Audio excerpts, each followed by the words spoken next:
Assalamualaikum warahmatullahi wabarakatuh.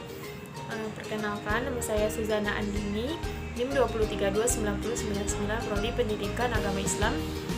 Baiklah, saya akan menjelaskan tentang asal-usul bahasa Mandarin dan hubungannya dengan bilangan angka pada bahasa Mandarin. Untuk asal-usul bahasa Mandarin ini berangkat dari 20.000 tahun yang lalu, di mana pada saat itu ditemukan goresan tangan manusia atau tulisan manusia di dalam gua, dan waktu itu ditemukan lukisan dari goresan tangan itu yang sangat sederhana.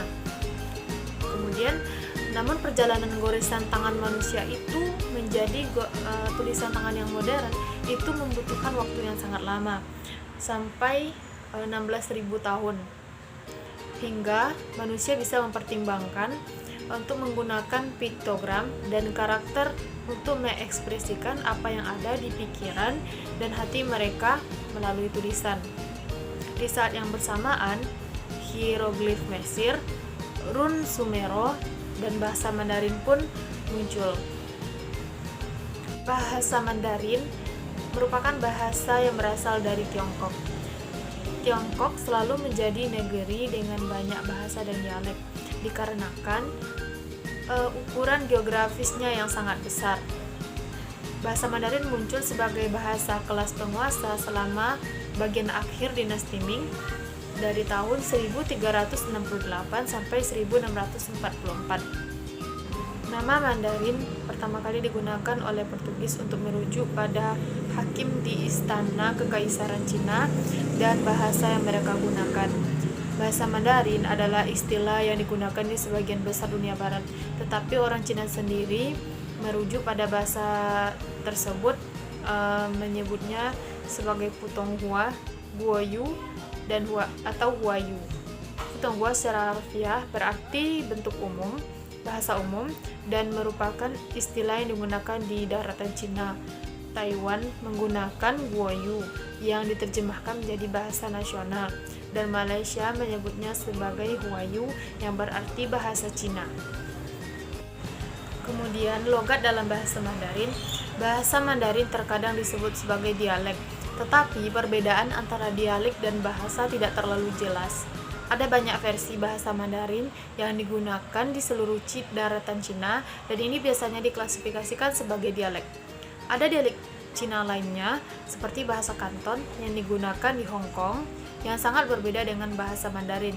Namun, banyak dari dialek ini yang menggunakan aksara Cina untuk membentuk tulisannya, sehingga penutur bahasa Mandarin dan penutur bahasa Kanton dapat saling memahami melalui tulisan, meskipun bahasa lisannya sama-sama tidak dapat dipahami. Dalam bahasa Mandarin ada sekitar 60.000 karakter Hanzi yang sudah dibuat. Selama bertahun-tahun, tulisan Mandarin kerap mengalami berbagai macam perubahan kaligrafi di berbagai daerah. Tiap ideogram dirancang agar selalu sesuai dengan bingkai berukuran sama, terlepas dari betapa rumitnya mereka untuk menciptakan keseimbangan visual yang indah. Di tahun 1958, terdapat reformasi yang menghasilkan penyederhanaan 2.300 ideogram yang rumit agar pembelajaran bahasa Mandarin bisa menjadi lebih mudah dibandingkan dari sebelumnya. Tulisan Hanzi ini memang terlihat sangat kompleks, membingungkan, dan indah secara bersamaan.